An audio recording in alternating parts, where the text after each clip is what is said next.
Welcome to Sales Talk for CEOs. I'm glad you're here. I'll be interviewing CEOs who have successfully scaled their B2B sales organization. In each episode, I'll start by uncovering the sales background of each CEO, dig into the strategies they use to build their sales organization, and wrap it up with what the future holds. We'll cover the good, the bad, and the ugly of scaling a sales organization. I'm your host, Alice Hyman. Hey, glad you're all here for another episode with me. And I'm excited to have Torrance Hart of Teak and Twine. Yes, that is an unusual name. We'll talk about that in a moment. But I want to welcome Torrance. How are you? Alice, thank you so much for having me. I'm so glad to be here. Oh, good. I'm so glad you're here. We had a lot of fun talking pre-show, and we're going to bring up some fun things for our audience of listeners here. And first, I just want to start with what is Teak and Twine? What do you do, and who is your target audience? Great question. So Teak and Twine, we call ourselves strategic gifters. And basically what that means is, yes, we make gift boxes that are full of and sourced from amazing businesses all over. Picture chocolate bars, notebooks, candles, tech products, and create these unique combinations. But the strategic part of it is that we work with teams so that those gifts can accomplish the goals of those companies. So we might work with a sales team and create a gift around a sales initiative, booking more calls, getting more clients on the phone, or reaching out to repeat clients. We might work with a marketing team and create a gift for a virtual event that they have coming up. And we work with HR teams to create gifts for employee gifting or celebrations like 100-year milestones. I love that. I think gifting has gotten really popular, and I know that you partner with a lot of the big gifting companies out there. Some of my favorites, Sendoso and Alice and Postal, and a new one I told you about that you didn't even know, which was Gift Goose. Mm-hmm. But lots of great companies that will help you send gifts. And most of them, you know, in my world, they're all about sending gifts to prospective customers or current customers.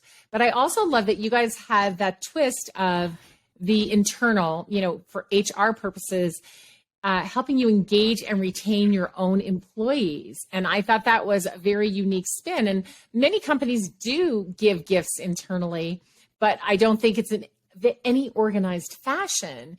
And so I love that that's part of your focus.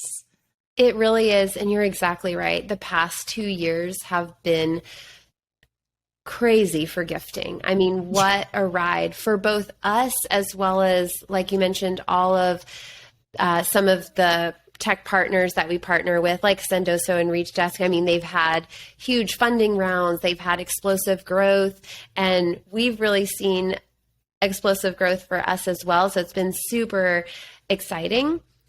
And you're right. The teams are seeing, sales teams are seeing, they can use gifting to fill some of that gap in so that it's not just back-to-back-to-back Zoom calls. They're able to send gifts out to build those relationships, to thank those repeat clients, to thank clients that worked with them through COVID and, you know, really stayed loyal with them. We can help marketing teams who had the super difficult challenge of taking a blockbuster in-person event and making it a virtual event and still trying to get attendance and have engagement and make it fun.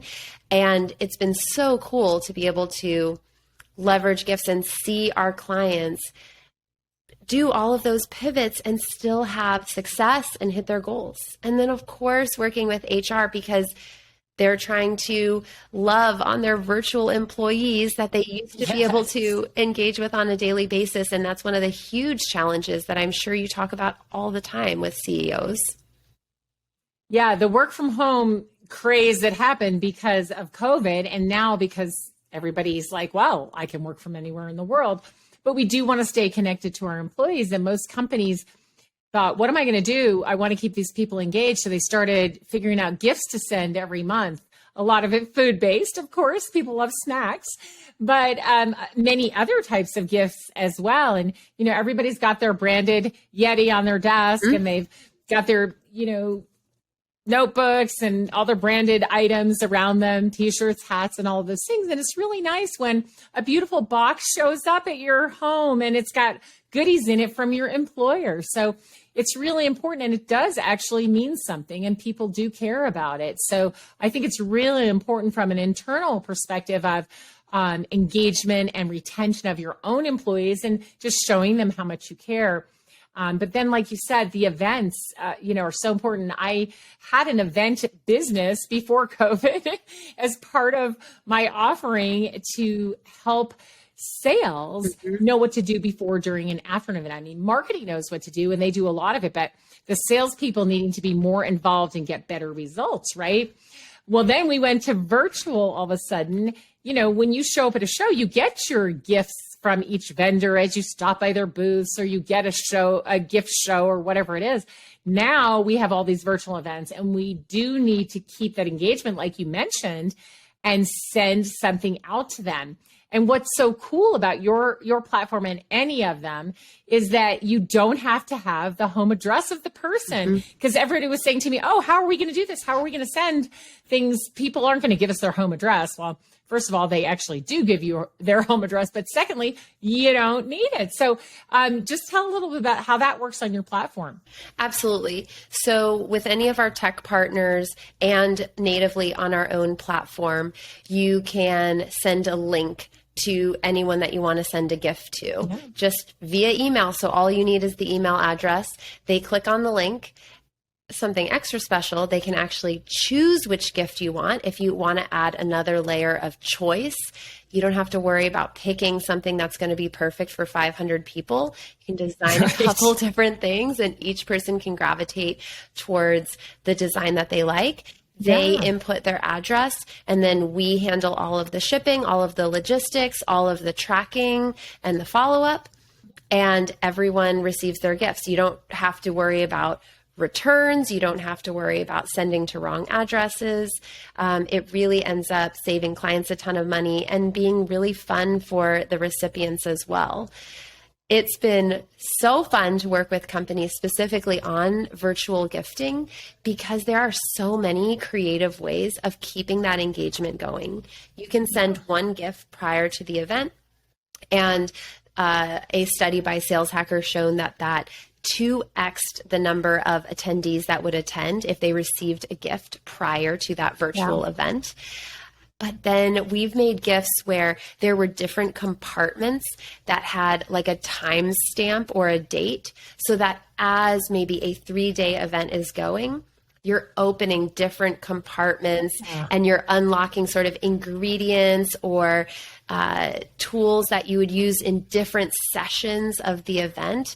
So something that builds engagement, not just to show up, but to have fun throughout, let's be honest, what might be an 8-hour Zoom call, and make that a little bit more fun. Or 2 days of 8-hour Zoom. Yes. Right? 2 days in a row of it. Yeah. When I run the Sales 3.0 conference, I'm the MC for that. And, it's 2 full days, right? Online. It's good. It's fun. We keep it moving, but yeah, you do need some fun things for engagement there.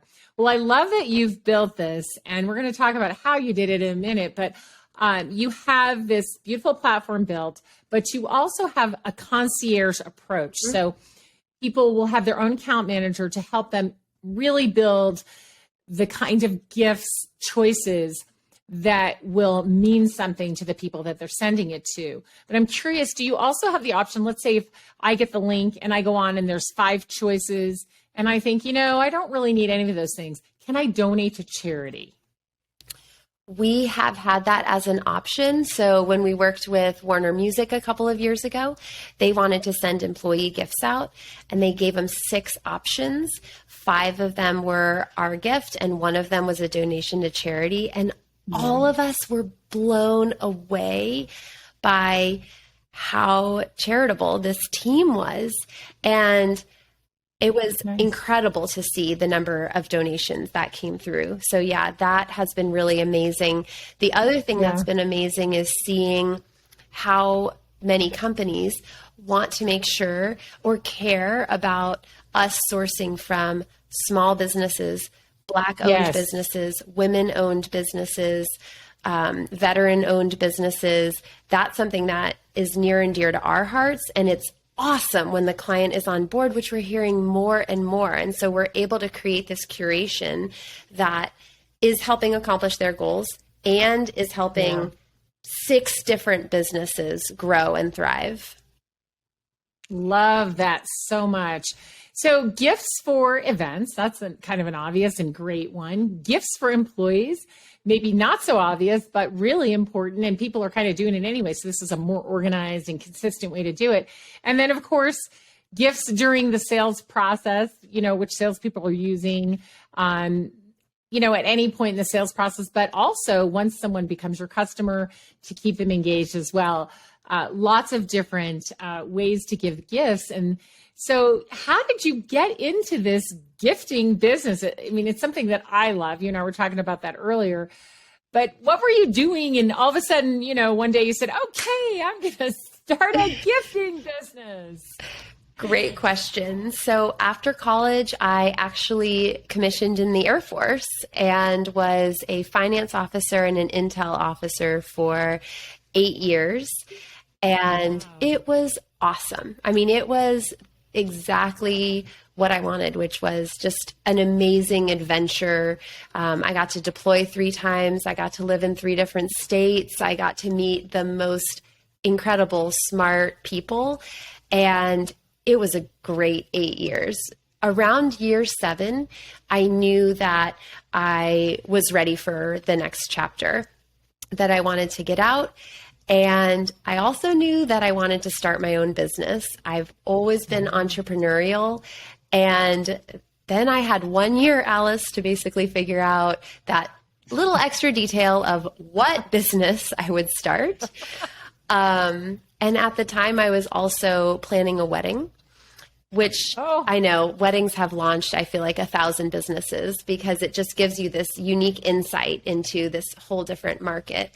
And that's what it did for me. I noticed that there was this gap in the wedding market where couples were planning their wedding and then creating gifts for their out-of-town guests to thank them for coming. And at the time, there wasn't a company that was putting those together. And there was something about the curation, the packaging. I wanted everything to be sleeker and more modern. And I really just latched onto that idea, fell in love with it, and dove into this wedding gifting world. And then an interesting thing happened, obviously, because I'm, in a pretty different direction now.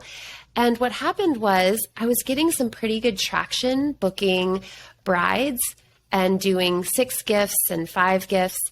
And then one of my brides worked at Microsoft. And she called me a couple months in and she said, I loved the bridesmaid gifts you made, but could you make a gift for our holiday gifting for employees? And I said, absolutely, of course. It was not only, 20 times bigger than any other order that I had ever done. It was so creative. It was so fun. It was so interesting to think as a marketer, what would I do on behalf of this company to accomplish their goals, to make this gift something that they've never seen, to make the packaging something they've never seen. And the light bulb really went off at that point, or went on at that point. Wow, this was my favorite project all year. And slowly and then very definitively, we pivoted as a company, and we're selling a similar product, but doing it in a totally different way, really focusing on strategic corporate gifting. And like you said, working with sales, marketing, and HR teams to accomplish their goals. And you know what? I wrote back to that bride. I wrote her an email several years later and just said, you have no idea what that order ended up doing for my company and where we are now. And it was all because of, this idea that you put in my mind and how fun that order was, and then the referrals, et cetera. So that was pretty fun too. Gosh, that's amazing. But I think that's the way a lot of us, get started. It's almost, I call it being an accidental entrepreneur. It's like, I want to do something, I don't know what it is, or you get thrown into the situation and you were headed down one path, then you changed paths because something happened, right? And I love that. When you first started your company, what was the name of the company then? It was Teak and Twine. You did. You started it with Teak It was. and Twine. And I think Teak and Twine, we were joking before we started recording that, the name Teak and Twine is a little confusing, probably not the best name I could have picked, knowing where we ended up, a perfect name for a wedding gifting company. But you know what? No regrets. It served us, just fine, even in our new chapter this past few years. Yeah. Well, and I think, starting any business, right? You don't know what you don't know. So you just get started. So when you first started, was it just all you? Were you doing everything, or did you have a friend or a co-founder that kind of went in on it with you? I did everything for about 5 months. And then I hired my first employee, and I'm happy to say she still works with me, which is really, really cool. And she is amazing at client interaction. She's one of our awesome account managers, member of the sales team. And that's really what she has done since day one. So outsourced that. Then I hired for some operational help because, of course, making all the gifts quickly became not something that I could take on myself. And then now we're at 15 people plus about 30 contractors that help us kind of based on the ebbs and flows of the season. And we're structured with an operational team, a sales team, and a marketing team. So I would imagine at the beginning, you did all the selling yourself to the brides. And then, of course, you got this amazing opportunity with Microsoft. And then you're thinking, okay, now how do I get more companies, right, to do this? So did you do the selling or did you go, oh, I better hire somebody who knows how to sell to corporations?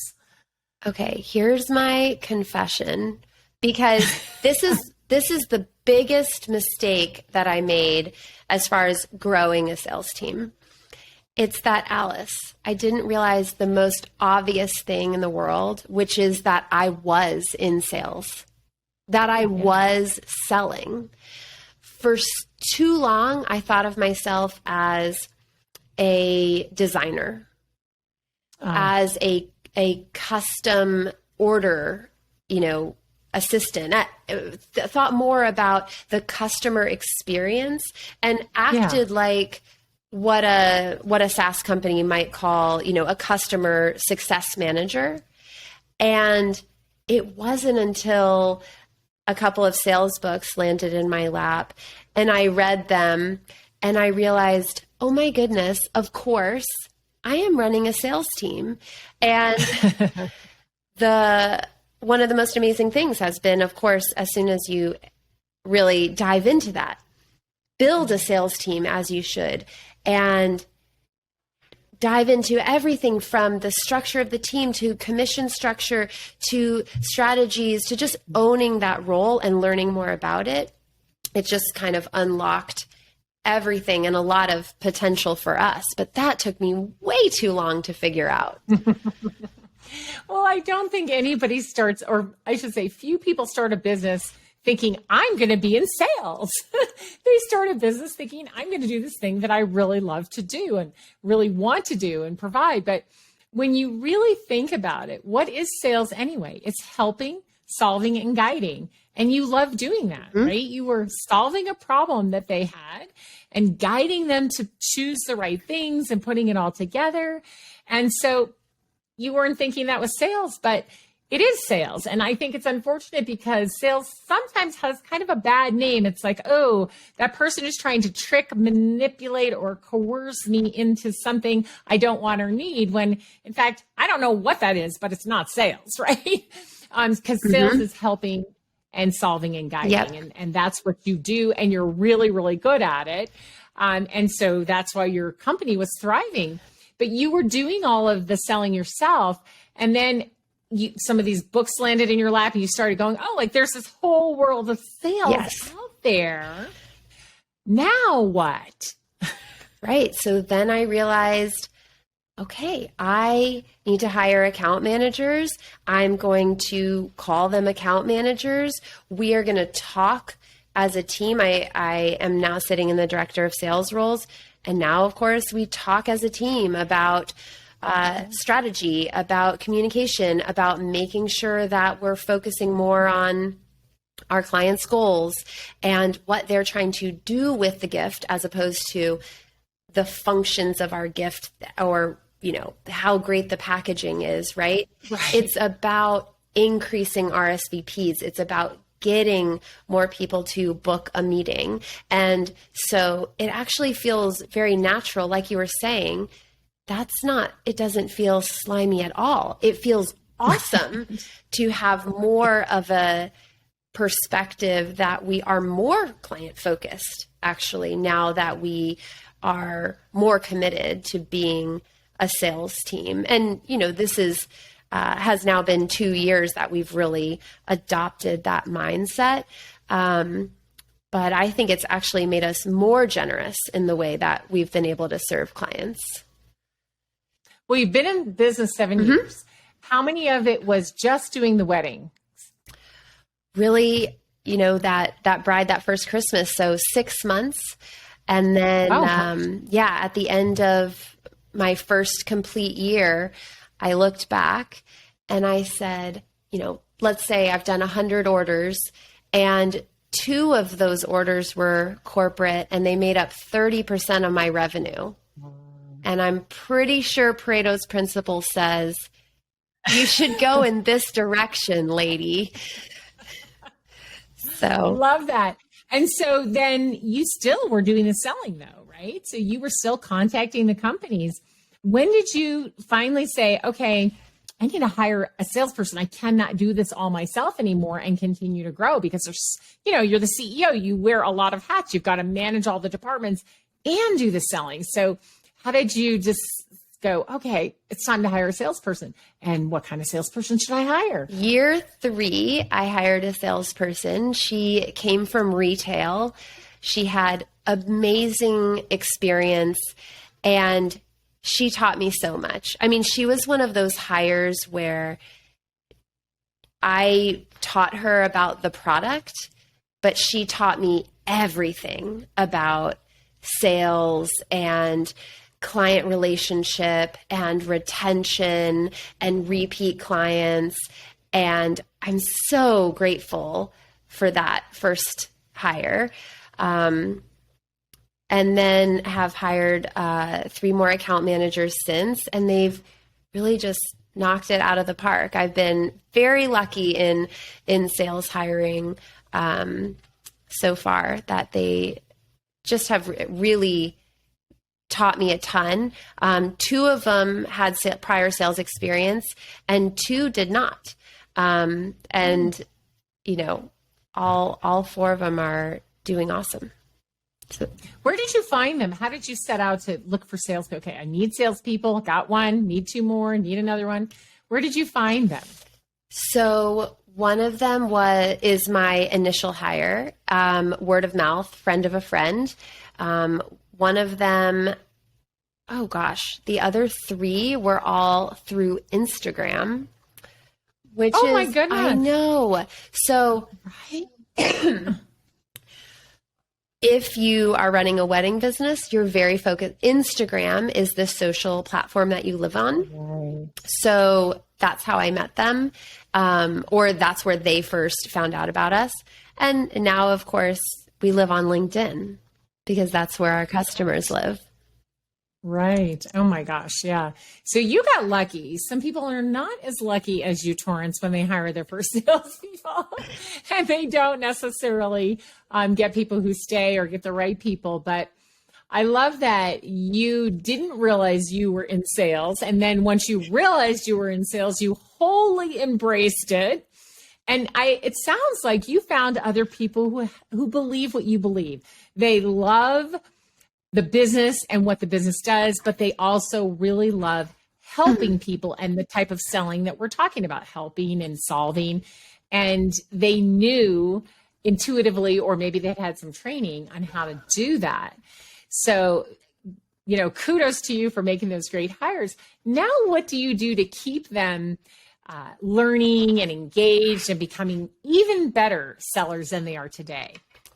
So, well, I think there's two parts to your question. And one is, how do you keep any great employee, right? And so many things go into that. I wrap all of it into this idea of Worktopia. And it's something that we talk about every quarter as a company. We're big entrepreneurial operating systems fans. So we use the EOS system. Yeah. I have Traction, right? Oh, yeah. Awesome. My clients use the Traction methodology. I love it. I actually have had the honor of meeting Gino. He's amazing. Oh, wow. That is so exciting. Yeah. Traction was a great book, and I loved all the EOS books. So we have those quarterly check-ins. And one of the things we talk about is Worktopia. And what does it mean to everyone, right? Because I know what my Worktopia looks like. Mm-hmm. And for some people, Worktopia is working from home, but for some people, it isn't working from home. Right. And for some people, it's working less. And for other people, it's actually getting the chance to double down, maybe get more challenging work. And so it's this constant conversation. What is Worktopia? How are we moving towards it? And I don't implement every single idea that comes up in that meeting, but it's an awesome conversation for pushing the boundaries of what we're doing. Right now, we're testing a 4-day work week. So we work in the office 3 days, and everybody works from home 1 day and then has off 1 day. It's awesome. We love it so far. So there's that part. And then there's the part of, how are we getting better? How are we staying hungry? How are we learning? And part of it is, I think that's actually my main job, is to learn stuff. And so that work from home day is key for me, because I think a huge part of my job is actually just to read and listen to podcasts. And because then I have something new and interesting to bring to the team, not just my opinion or me coaching everybody, listening to that, but what fresh perspectives and fresh ideas am I bringing to everyone each day? And that really keeps me motivated. I feel very accountable to my team to bring them great ideas. I love that. And I guess probably because you're doing that, they do it too. They emulate and they think, oh, what podcasts are you listening to and what books are you reading? And they want to do the same. Exactly. Are you finding that? Really has created this culture of, everybody sending podcast recommendations through Slack and sharing books back and forth through, our library in the break room kind of thing. And I think one of the biggest things that I'm working towards specifically for the sales team is to maintain the collaborative atmosphere that we have right now. We know that we've got something special right now, because while people are individually hungry, we're still super helpful and collaborative and very open to saying, this is what I did with a client. How did it go over for you? What wording are you using for this? How can you help me brainstorm this specific situation? And those kinds of conversations, not just coming from me to them, but between them feels like one of the best things I can foster, is that the account managers communicating with each other and sharing stories and wording about what's working. Absolutely. So I'm sure our listeners are curious, what are some of your favorite podcasts right now that you've been listening to? Oh, I love that. So the DGMG podcast, I think, is fantastic. It really has taught me so much about B2B sales. I do love Sales Samurai podcast. I think that one is so good because it's very surgical advice about one specific tactic that you can take away. Yeah. There's a B2B growth podcast that has been hugely helpful. Yeah. And outside of sales, I love Gretchen Rubin's podcast. I mean, I have to listen to How I Built This, right? Because I own a business. Oh, gosh. Don't you have to? That's like mandatory listening. So fabulous. Everybody should listen to How I Built This. Right. 100%. The other one I love that has nothing to do with sales is Science Friday. Oh, yeah. And with Ira Flato. So I always learn something that I can relate back to business in some way, even though it's science-based. And it's just good for your brain to learn something different anyway. But it always makes me think, oh, gosh, how could I relate that to sales, right? Completely. I have a Path to Masterclass. And interestingly, they have sales classes on Masterclass. But the most interesting one was a pair of ad execs, and another one was an architect. And it was actually their classes, listening to them talk about architecture, working with clients, that brought me so much. So you're right. Like sometimes just a little bit off brings you that fresh perspective. Gets you out of that echo chamber, right? Right. Exactly. It's kind of crazy, but it's really good. So, all right. So you're still managing sales as the leader of your company 7 years in, and you're the CEO, you're wearing many hats, and sales is still one of them. Tell us about where you're going to go from here. First of all, why do you like so much managing sales now and really owning that? And where do you want it to progress to? What are you thinking will happen next? I should probably not be director of sales anymore, but I love it. My worktopia is being director of sales. And I got some great advice from a friend of mine. And she said most CEOs, they either stay really, really good at their product or at sales. And as soon as she said that, I just said, well, it's sales for me. And I still love it. Our team is small, so there aren't a ton of management duties that are going along with it. And so for now, it still feels really right for me to sit in those two seats. 2 years from now, who knows? I'll come back for an update. Okay, that'll be perfect. So, in EOS, the Entrepreneurial Operating System, they talk about, there's some great videos. In fact, look them up. If you just type in Integrator versus Visionary, it usually pops up, or you can type in EOS, Integrator, Visionary, some combination. And I can put the links in the show notes as well. But they talk about the visionary of the company, being the big idea person, the one who has the idea and leads the idea, but needing an integrator who is going to be the person who's more about the operations and the details of things. And it sounds to me like you're wanting to stay close to sales, which I think is wonderful because every CEO has a role in sales. The role just changes as the company matures, right? I mean, first you are the seller, then you're a seller with one or two other sellers, then you're managing the sellers, right? And it progresses from there to maybe you get a CRO in place. But as far as you staying closer to that, I'm wondering if you have an integrator at your company or plans to find that integrator person so that you can really stay in your genius zone and do the things you love to do.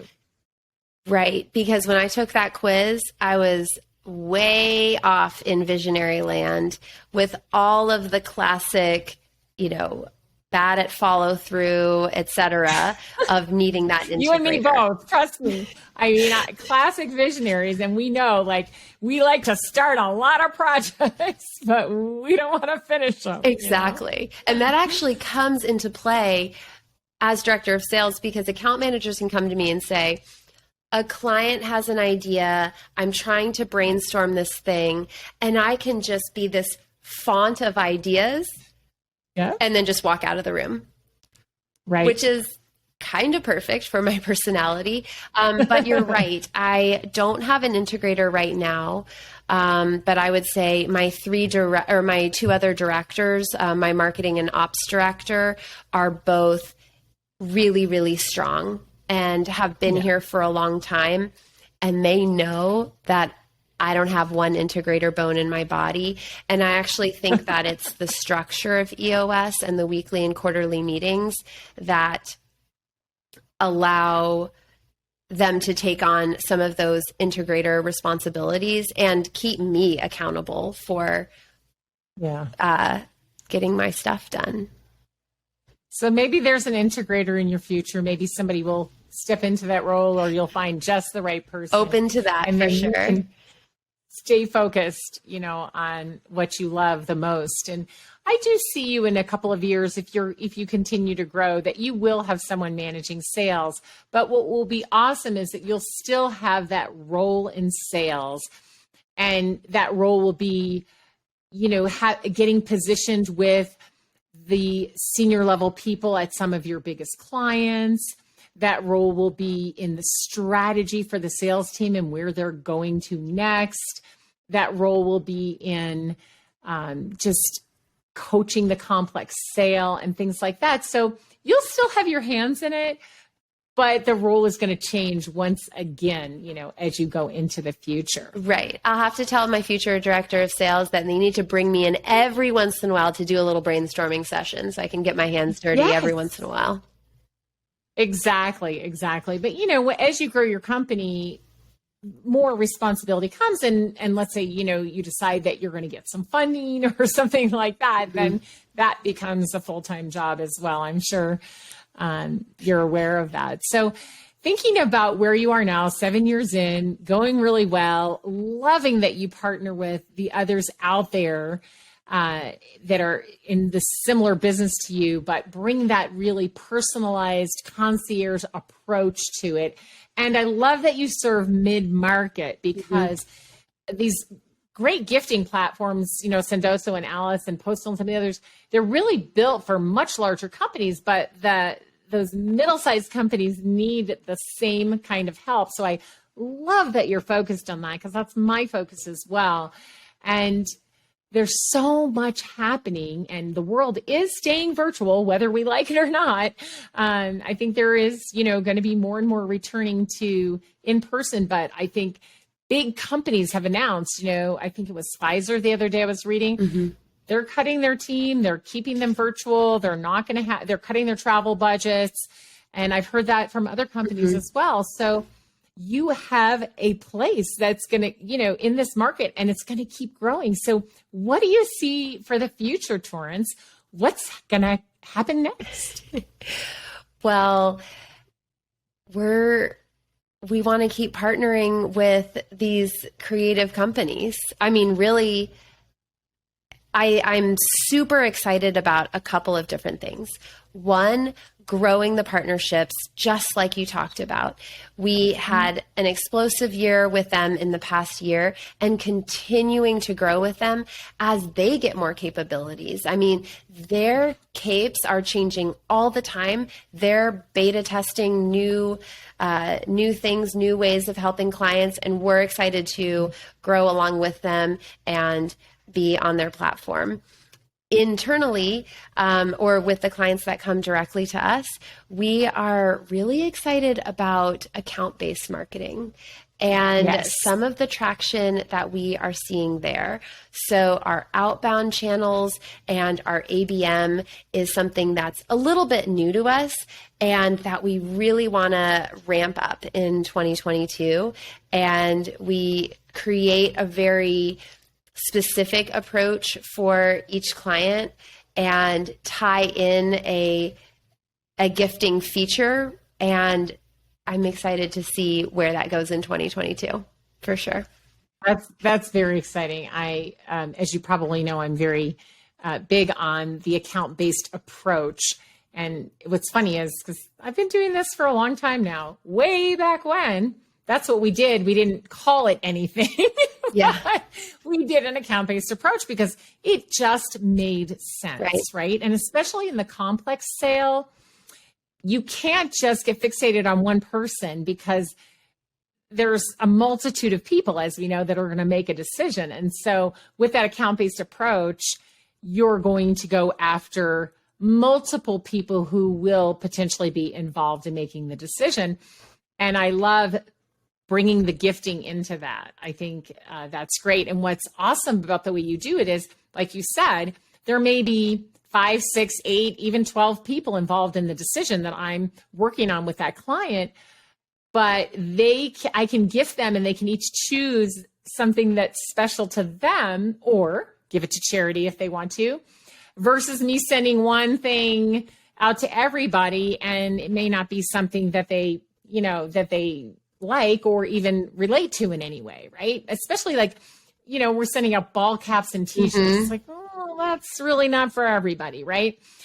So it's so nice the way that you've done this with the concierge style to provide the choices that, like you mentioned, it meets the goal of what you're trying to do. And an account-based approach, that's very important to think about, is what is the goal, and what does this gift say to the person receiving it about what we're trying to accomplish together. So I really love that you're doing that. That's exactly right. And, we're seeing our clients get traction from using our gifts and doing their own account-based marketing or sales outreach. Then we're doing it ourselves, and it's working for us as well. So it's exciting to see, that we're practicing what we preach, and that we're seeing the same great results for our clients and for ourselves.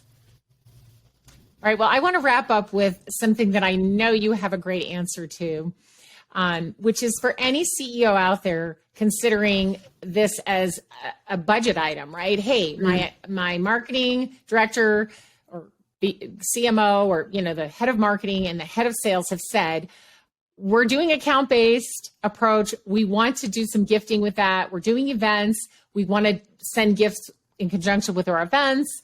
We want to keep in touch with our customers and give them an exceptional experience, and, have high retention rates. And so they're all, wondering, should I spend money on this? And if I do, what are some tips? How do I do this well? And one of the things you and I were talking about earlier was, well, whatever you do, don't send all the gifts between Thanksgiving and New Year's.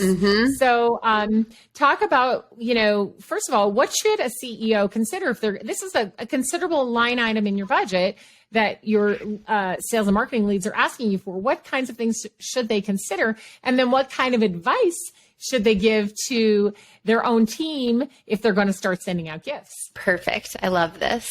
So it can be overwhelming because there are so many different opportunities for gifting. Even just within the sales cycle, there are 20 different touch points that you could hit.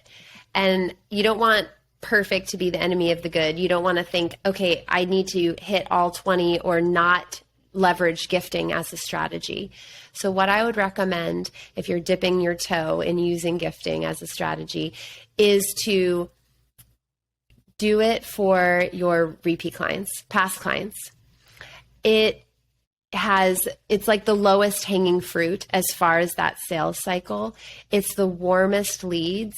You're going to get great feedback, and you're going to generate some revenue, and then get excited. Well, these people already love you. They already do business with you, and you're just shoring up that relationship and reminding them that you're there so they can come back and get more of what they already love. Exactly right. So that's a great place to start because it works, and then you can try some of the other strategies. You're absolutely right that tip number 2 would be to gift off holiday. And you were saying this exactly right before we started recording.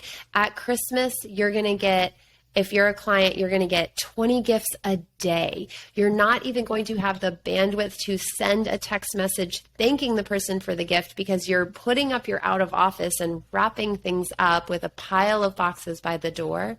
But if you send that gift, like we had a client send it for National Juggling Day, which is in July, or National Chocolate Chip Cookie Day, or International Taco Day, right? That could be the coolest gift that person gets that month without having to be a gifting wizard. You're already setting yourself apart and you're going to have better results. And it's just really fun.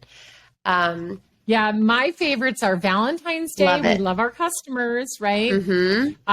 4th of July, because who gets a present on 4th of July? Mm-hmm. You can do some really cool packages for 4th of July, fun stuff. And, you know, honestly, it doesn't have to be expensive. I just want to say that to people who are thinking gifting is so expensive. Sure, you could spend $50 to $150 on one gift for one person, but you could also just do a really nice card that has a pop out or a piece of art that they could hang, and it could cost you $5 to $10 too. So don't always think that you have to spend so much on it. But my other favorite one is Halloween, because people don't expect anything on Halloween, but it's such a fun holiday. Again, so many creative things that you can do. But you could also do the solstice. You could do, you know, like you said, chocolate chip cookie day, or you make up your own holiday. I love it. So that's good advice. Well, Torrance, I can't thank you enough. This has been such a fun conversation.